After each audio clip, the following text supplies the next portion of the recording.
voulais aussi faire un tonnerre d'applaudissements, s'il vous plaît, pour la merveilleuse artiste qui a ouvert juste avant moi, Maya Nashoba. J'espère que je l'ai bien prononcé.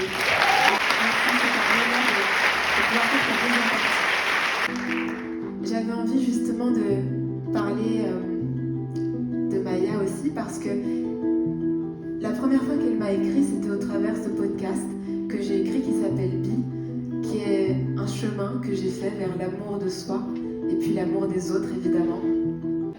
Alors oui, j'ai fait The Voice, la toute première édition, en 2011, il s'en est passé du temps. Et en fait, j'ai toujours eu ce même rêve depuis petite. Et c'est vrai qu'il m'aura fallu près de 10 années pour signer, pour avoir mon premier contrat en maison de disque. Plus de 10 années pour sortir mon premier album, pour faire ma première tournée. Et pour être honnête avec vous, pendant ces 10 années, j'ai fait beaucoup de choses. J'ai travaillé mon instrument, je suis partie jouer dans les scènes, des petits open mics et des petits cafés-concerts jusqu'aux États-Unis pendant plus d'1 an. J'ai toqué à d'innombrables portes, j'ai envoyé beaucoup de mails, beaucoup de demandes, beaucoup de démos.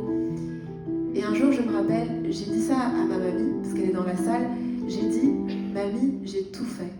Et quand j'ai entendu ce mot, j'ai compris que j'ai tout fait, littéralement.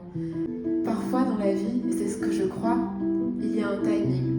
Moi j'appelle ça le timing divin. Parfois on a l'impression que toutes les portes sont fermées, on a l'impression qu'on a beau essayer, il n'y a rien qui se passe, et puis un jour tout s'ouvre par magie, et on ne comprend pas trop ce qui s'est passé. J'ai toujours été la même artiste, j'ai toujours écrit les mêmes chansons, mais un jour, c'est l'alignement. Alors, j'ai un message pour les personnes dans cette salle qui ont un rêve. S'il y a quelque chose qui s'illumine en vous, quelque chose qui vous appelle, il n'est jamais trop tard. On a besoin de gens qui aiment et qui répandent cet amour et qui suivent leurs rêves.